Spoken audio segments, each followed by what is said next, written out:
So the monolayer tissue culture. We have studied the cell cultures. We have studied the tissue culture. Cell culture is the process where the cells are grown in the controlled environment. We can grow the cells of the prokaryotic cells, we can grow the eukaryotic cells, we can grow the plant cells. Most of the cells we can grow them inside the controlled environment.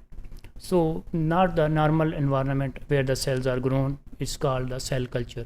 So we have studied different kind of the cell cultures. We have tissue cultures, monolayer tissue culture, and we have also studied the flask culture. So now we will see in this a little movie, we will see that how the cell culture will action, what is the different special procedures. We will see the cell culturing procedures here.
Here you have seen, observed the whole process of the cell culture, how the cell lines are grown, how the cells are grown, how the cells are put inside the specific monitoring system which is used for the cell culturing.